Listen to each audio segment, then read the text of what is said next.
Bab 15. Bahkan pamannya, yaitu Ryan Jennings, melompat berdiri dengan gelisah. "Henny, kamu adalah anak dari keluarga Jennings. Keluarga ini telah menafkahimu sejak kamu masih kecil. Kamu memiliki kewajiban untuk menyelamatkan keluarga ini." Keluarga Jennings gelisah karena Henny seharusnya meminjam 30 juta dari Wow untuk menyelamatkan keluarga Jennings setelah menghabiskan waktu bersamanya selama 3 hari. Karena Henny kembali secepat itu, mereka mengira mungkin dia mengingkari janjinya. Sementara itu keluarga Jennings benar-benar tidak bisa lagi bertahan. Tanpa kucuran dana, mereka harus mengajukan status perusahaannya dalam kondisi pilot. Bahkan Dewi sangat marah saat itu. Bagaimanapun dia telah menyerahkan nasib keluarganya sepenuhnya ke tangan Henny. "Henny, kami sudah berulang kali memberitahumu bahwa kamu harus meminjam 30 juta dolar apapun yang terjadi. Bukankah kamu sudah berjanji untuk melakukannya? Tapi aku curiga dan bertanya-tanya apakah kamu berbohong kepada nenek dan kami semua?" Sepupu Henny, Jacob Jennings, mulai menuduhnya. "Aku tidak berbohong kepada nenek dan kalian semua." Henny mengira keberhasilan dia meminjam 30 juta di muka akan membuat orang lain memujinya. Namun, keluarganya langsung memarahinya saat dia memasuki rumah. Tanpa mencari kebenarannya terlebih dahulu, rasanya seolah-olah dia telah dicelupkan ke dalam kolam yang sangat dingin. Terasa sulur-sulur es yang sedingin es merambat di sekitar hatinya karena kecewa dengan sikap keluarganya. "Ada apa denganmu, Henny?" Jasmine Garnett juga menatap Henny dengan kesal dan bawa emosi. Jika Henny berhasil meminjam 30 juta, putranya Lucas Jennings akan bisa mendapatkan 10% sahamnya. Dengan demikian, dividennya akan mencapai jutaan dolar. Namun, bukan saja Lucas tidak mendapatkan saham apapun. Ia bahkan mungkin kehilangan bonus akhir tahunnya jika perusahaan keluarganya dinyatakan pilot. Air mata mengenang di mata Henny ketika dia menyadari ibunya juga menuduhnya. Bagi keluarganya, dia telah menderita segala macam penghinaan hari itu. Dan dia bahkan berselisih dengan suaminya karenanya. Dan kali ini mungkin hubungannya tidak dapat diperbaiki lagi. Tapi dia tidak mengatakan apa-apa dengan sikap keluarganya. Dia memilih untuk diam-diam menanggung beban itu sendirian di dalam hatinya. Semua orang termasuk Jasmine, ibunya sendiri, tidak memperlakukannya seperti manusia. Hal ini membuatnya sangat kecewa dengan sikap dan perilaku keluarganya. "Cukup." Saat itu Arif keluar dari kamar tidur dan mengarahkan pandangan dinginnya ke arah keluarga Jennings yang masih merundung Henny. "Kalian yang bersalah karena membuat keluarga Jennings berakhir seperti ini. Apa hubungannya dengan Henny? Daripada menuduh Henny, mengapa kalian tidak berpikir panjang dan kerja keras tentang mengapa bisnis keluarga berakhir seperti ini? Masing-masing dari kalian hanya tahu mengantongi keuntungan dan tidak ada di antara kalian yang tahu bagaimana merencanakan masa depan. Terlebih lagi, mereka yang bekerja di tingkat manajemen hanya diam saja tanpa berbuat. Lingkaran setan inilah yang menyebabkan putusnya rantai modal. Jika seorang harus berkorban untuk keluarga, Henny tidak berkewajiban berkorban. Ada banyak anggota keluarga Jennings yang lebih senior dan itu yang semestinya lebih berkewajiban berkorban." Arif membentak tanpa ampun. Henny hanya bisa menatap Arif dengan bingung. Tergerak oleh kata-katanya, dia harus mengakui bahwa satu-satunya orang yang selalu membela dirinya adalah suami yang dia anggap tak berguna. Saat itu juga dia merasa menyesal. Dia seharusnya tidak memilih keluarganya daripada Arif. Tidak memandang rendah suaminya. Bam! Saat itu, Dewi membanting tongkatnya ke meja kopi, memecahkan 2 cangkir di atasnya. Kemarahan mempercepat darahnya dan dia berteriak, "Apa-apaan kamu? Dia akan ditampar sebagai hukuman. Beraninya kamu, seorang menantu laki-laki yang hidup di keluarga istri, mengatakan bahwa anggota keluarga kita tidak berguna. Kamu ingin mati?" Mendengar itu, para pemuda itu berlari ke arah Arif untuk menahannya. Mereka sudah lama bertahan bersabar dengan Arif dan mengharapkan kesempatan untuk menghajarnya. Arif mendengus. Sebelum Yakub dan yang lainnya bisa mendekatinya, dia mengangkat tangannya untuk memberikan 3 tamparan. Plak, plak, plak. Sudah lama juga Arif menahan kemarahannya dengan keluarga Jennings. Tamparannya cepat dan agresif. Yakub dan 2 lainnya akhirnya jatuh ke tanah seketika tanpa mereka sadari. Orang-orang lainnya hanya bisa memandang Arif benar-benar bingung. Mereka tidak percaya Arif tak berdaya yang mereka kenal baru saja menampar Yakub dan yang lainnya hingga terjatuh ke tanah. Lalu Arif maju selangkah dan menginjak dada Yakub. "Beraninya kamu?" Dewi memekik, amalannya membara. Dia bantu berdiri dan mengangkat tongkatnya untuk mengayunkannya ke bawah ke kepala Arif. "Saya akan membunuh kamu." Namun Arif meraih tongkat Dewi, bergerak secepat kilat. Tatapannya tajam dan aura mengerikan menyelimuti ruangan, membuat orang-orang di dalamnya bergidik. "Saya menyarankan Anda semua untuk berperilaku baik. Kalau tidak, jangan menyesal kalau sampai aku tidak menunjukkan belas kasihan padamu," ucap Arif sambil menatap mereka semua dengan tatapan sedingin es. Bahkan jantung Dewi yang agresif pun berdetak kencang. "Cukup, berhentilah berkelahi," Henny teriak Henny. "Saya sudah meminjam 30 juta dolar." Saat dia meraung, dia melemparkan cek itu ke meja kopi di depan semua orang. Mukanya merah, memandang ke semua yang ada di tempat tersebut. Bab 16. "Apa? Cek 30 juta dolar? Hei ini, apa yang sebenarnya terjadi? Apakah Tuan Basa menganggapmu seburuk itu hingga mengakhirinya begitu cepat?" Keluarga Jennings terperangah. Dan Dewi bahkan membuang tongkatnya. Dia membungkuk untuk mengambil cek itu dan memeriksanya. Efek di keluarganya cek tersebut semua terperangah, hingga Rian pun mengabaikan putranya yang masih diinjak oleh Arif. Dan dia mengulurkan lehernya untuk melihat cek itu dengan lebih baik. Benar saja, itu adalah cek 30 juta dolar. "Hah? Ini adalah cek dari PT Four Seasons?" Dewi mengangkat kepalanya dan menatap Henny dengan penuh semangat. "Henny, katakan padaku, mengapa cek ini dari PT Four Seasons?" PT Four Seasons adalah bisnis terbesar di kota Kenangan dan salah satu dari 500 bisnis teratas di dunia. Jika Henny mendapat cek dari PT Four Seasons, apakah itu berarti dia punya hubungan dengan seseorang di perusahaan besar PT Four Seasons tersebut? Keluarga Jennings semua memandang ke arah Henny menunggu jawabannya. Jika dia benar-benar mempunyai hubungan dengan seseorang yang penting di PT Four Seasons, mereka bisa menikmati kejayaannya karenanya. Bahkan kesepakatan bisnis kecil dari PT Four Seasons akan menjamin kelangsungan bisnis mereka selama bertahun-tahun yang akan datang.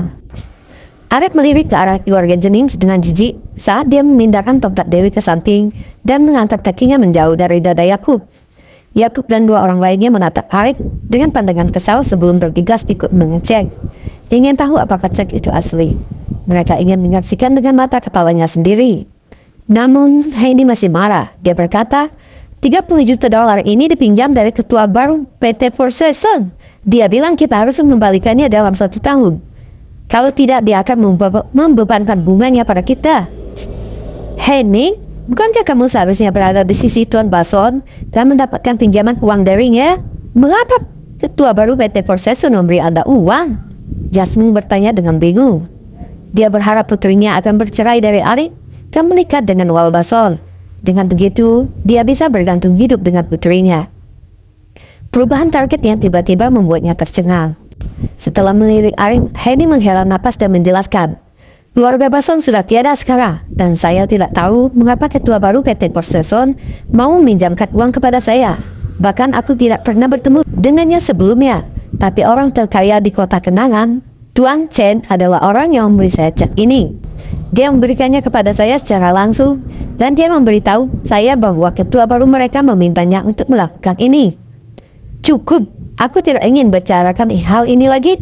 Henny memotong mereka dengan kesal sebelum kembali ke kamarnya. "Mengapa saya harus penasaran dengan apa yang dilakukan oleh orang tersebut? Lupakan, aku akan berhenti memikirkan hal ini. Sebaiknya saya mengunjungi diri sendiri beberapa hari kemudian dan akan bertanya apa maksud dan tujuannya kepada saya dan keluarga Jennings." Henny merenung. Dia ingin tahu mengapa pimpinan PT Four Seasons mau meminjamkan uang 30 juta kepadanya. Arif memperhatikan saat Henny mundur, bertanya-tanya apakah dia benar-benar akan mencarinya. Bab 17. Keesokan harinya, setelah mengantar Todi ke taman kanak-kanak, Arif pergi ke kantor. Dia telah mengakuisisi PT Four Seasons dan sudah seyogyanya dia mengelola perusahaan tersebut. Selamat pagi Tuan Suryadi. Johnny yang sedang bertugas buru-buru berdiri untuk menyambut Arif ketika dia melihat Arif. Sejak Arif menurunkannya, dia merasa kesal. Sehari sebelumnya dia hendak berjanji setia kepada Wal. Namun, sebelum dia bisa melakukan itu, dia mengetahui bahwa keluarga Bason telah putus asa. Ketika dia mengetahui bahwa PT Possession berada di balik keruntuhannya, dia segera menyadari bahwa itu pasti rencana Arif. Karena itu dia tidak punya pilihan selain dengan patuh melanjutkan perannya sebagai penjaga keamanan. Arif tidak melirik Johnny sedikit pun. Saat hendak memarkir skuter listriknya, tiba-tiba sebuah mobil Maserati Eksekutif GT melaju dan menabrak bagian belakang skuter listriknya. Untungnya pengemudi berhenti tepat waktu. Kalau tidak, Arif juga akan terjatuh. Sambil mengerutkan kening, Arif mengamati skuternya sebelum menyadari bahwa skuter listrik yang dikendarainya selama 4 tahun telah mencapai akhir. Sepertinya aku harus membeli kendaraan. Arif menghela napas. Dia adalah pria yang sentimental, jadi dia tidak pernah mengganti skuternya dengan hal lain. Setelah melihat sekilas mobil tersebut, Arif berasumsi bahwa pengemudinya adalah pengemudi pemula, sehingga ia memutuskan untuk membiarkan masalah tersebut berlalu begitu saja. Namun yang mengejutkannya, seorang wanita cantik keluar dari Maserati saat mobilnya berhenti. Kepala menoleh ketika wanita itu muncul. Dia mengenakan sepatu hak tinggi dan gaun ketat yang memamerkan sosok menggoda. Wanita seperti dia akan menjadi pusat perhatian kemanapun dia pergi. Itu Madonna Zucker, artis bintang yang sedang naik daun akhir-akhir ini. Saya tahu, saya mendengar bahwa waralaba besar MTV menjadikannya sebagai pemeran utama wanita. Dia pasti akan menjadi tren lagi setelah acara itu ditayangkan. Para karyawan yang sedang dalam perjalanan menuju tempat kerja sedang berdiskusi satu sama lain ketika mereka melihat Madonna. Saat itu seorang wanita berusia sekitar 30 tahun keluar dari mobil dari sisi kursi penumpang depan. Madonna menikmati perhatian orang-orang sejenak sebelum menuding Arif dan menghina. Dasar sampah tak berguna. Apakah kamu tahu cara mengendarai skuter listrik? Arif mengerutkan alisnya dan menjawab dengan nada dingin. Bukankah seharusnya aku yang menanyakan pertanyaan itu? Apakah Anda melihat cara Anda mengemudi? Mengapa kamu tidak memperhatikan mobilmu baik-baik? Bukan hanya bodi mobil yang miring 60 derajat, bahkan bannya pun bertumpu pada garis parkir. Menurutmu, siapa yang akan berkomentar tentang cara mengemudiku? Apakah kamu tahu siapa aku? Madonna menggeram. Rasa malunya berubah menjadi kemarahan. Faktanya, dia memang baru mendapatkan SIM. Namun, ucapan Arif telah membuatnya kesal sehingga dia tidak mau mengakuinya. Siapa kamu? Tidak ada hubungannya denganku. Saya hanya ingin tahu apakah SIM Anda adalah SIM nembak. Nampaknya kamu begitu buruk dalam mengemudi. Apakah kamu memberi SIM-nya? Arif mencemooh. Madonna marah. Yang kalah tidak hanya tidak mengenalinya, seorang selebriti terkenal, tapi dia juga menyindir bahwa dia telah membeli SIM-nya.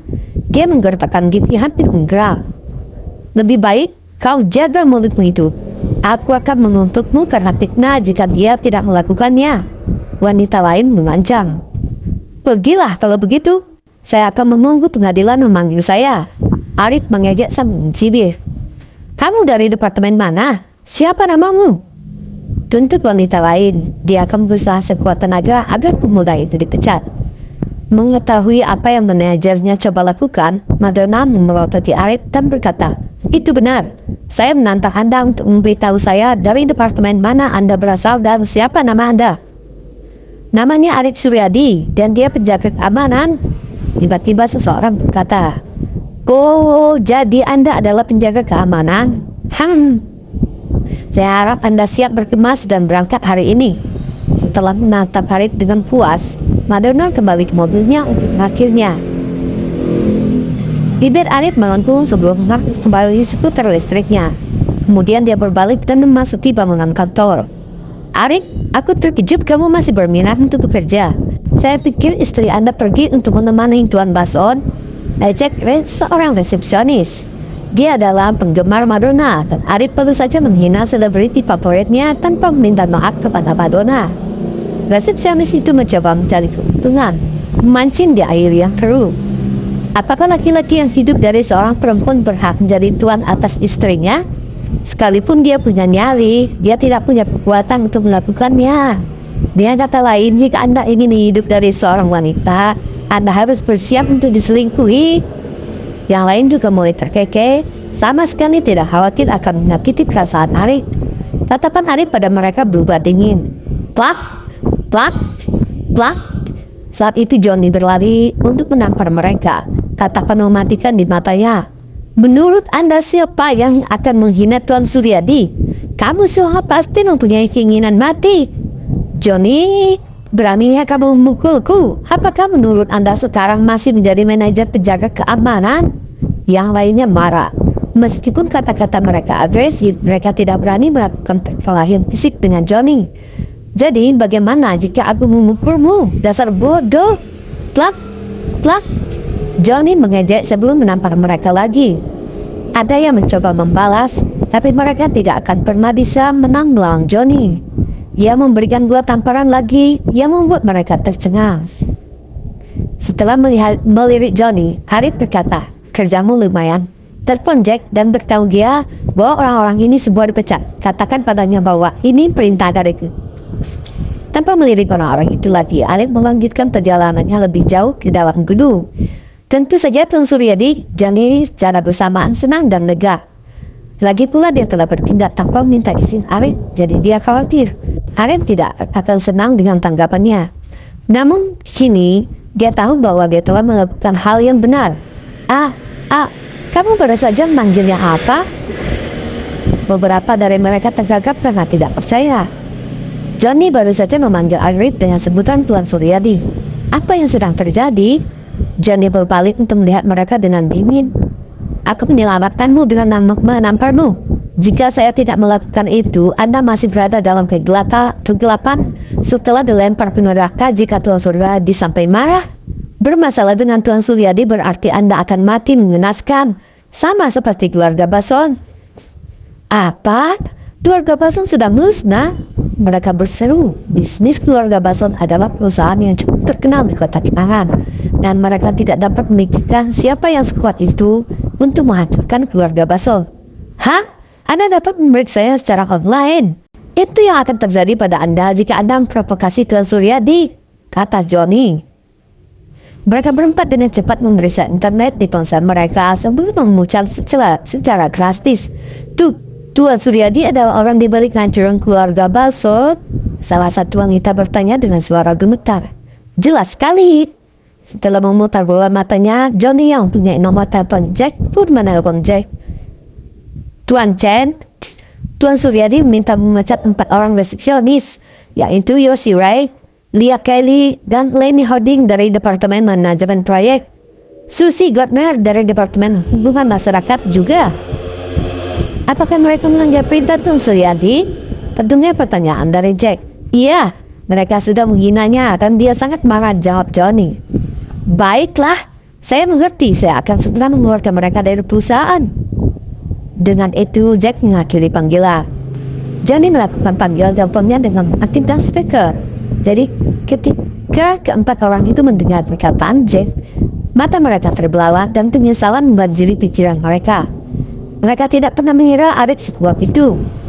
Mereka mengira dia hanya seorang penjaga keamanan. Kapan dia menjadi Tuan Suryadi? Sedih, Susi bertanya, Tuan London, siapa sebenarnya Arif? Seseorang yang bahkan Tuan Chen tidak sanggup menyinggung perasaannya, jawab Arif. Setelah menatap mereka terakhir kalinya, Johnny kembali ke posnya. Sementara itu Susi dan yang lainnya menunjukkan bibir. Masih dicekam rasa tidak percaya dan penyesalan yang mendalam.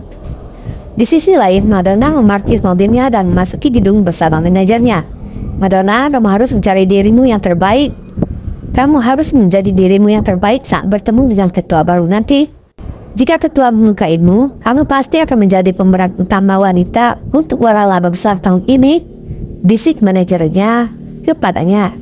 Madonna mengangguk dengan sungguh-sungguh. Jangan khawatir Felicia, saya akan menjadi pemeran utama wanita untuk 3 waralaba besar perusahaan. Saya pasti akan menjadi aktris terbaik sepanjang masa. Itu terdengar baik. Saya sudah bicara dengan Pak Chen tentang hal ini dan dia bilang dia akan membuat pengaturan yang diperlukan. Ayo pergi. Dengan memiringkan kepalanya, dengan puas, manajer itu membawa Madonna ke lift. Bersambung ya sobatku semua, abang-abangku, kakak-kakakku semua. Terima kasih kepada abang-abangku dan kakak-kakakku semua yang selalu setia mendukung channel kami ini. Semoga abang-abangku dan kakak-kakakku semua dalam keadaan sehat selalu, dimudahkan dan dilancarkan semua aktivitas dan rezekinya. Terima kasih sekali lagi. Assalamualaikum warahmatullahi wabarakatuh.